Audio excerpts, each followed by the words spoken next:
नमस्कार नमस्कार नमस्कार. आज मी बनवत आहे मेथीची मठरी.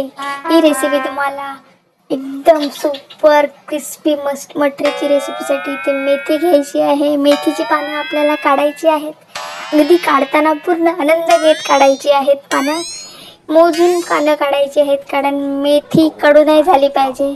इकडे संपूर्ण आता आपली पानं काढून झालेली आहेत. एक पानाला अशी हळूशी फुंकर मारायची आणि सर्व पानं याच्यामध्ये टाकून स्वच्छ धुवून घ्यायची आहेत. धुतलेली पानं कट करायची आणि भाजून घ्यायची, म्हणजे थोडी हलकी शिजवून घ्यायची आहे. त्याच्यानंतर इथे ओवा, मीठ, हिंग, हळद, मसाला, जिरा आणि धने पावडर टाकायची आहे. आधी पीठ टाकायचं आहे 1 कप गव्हाचं आणि पाव कप रवा टाकायचा आहे.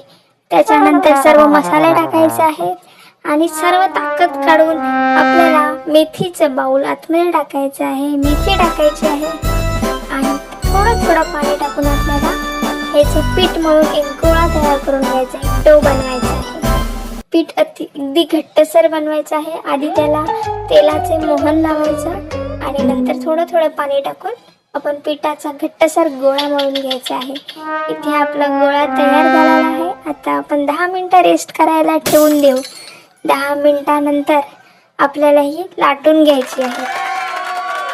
पूर्ण चंद्रासारखा गोल आकाराची इथे मी चपाती लाटली आहे. आता त्याच्यावर आपण छोटे छोटे गोळे करू आणि गोल गोल आपण मठरी तयार करून घेऊ. वाटीच्या साह्याने मी इथे गोल गोल मठरी तयार करत आहे. झालेली आहे ती आपली मठरी. आता आपल्याला काटे चमचा घ्यायचा आहे आणि त्याने आपल्याला याला गोल करून घ्यायचे, छिद्र काढायचे आहेत. तर चला आता ही आपण फ्राय करू. चलो मंद आचेवरती फ्राय करून घ्यायची आहे. तुम्हाला आवाजावरून समजेलच आपली मेथी मटरी कशी झाली आहे. अतिशय क्रिस्पी आणि झटपट तयार झाली आहे. तुम्हाला जर ही रेसिपी आवडली तर नक्की लाईक करा, शेअर करा आणि सबस्क्राईब करा. मेथीची मटरी इथे तयार झाली आहे आपली.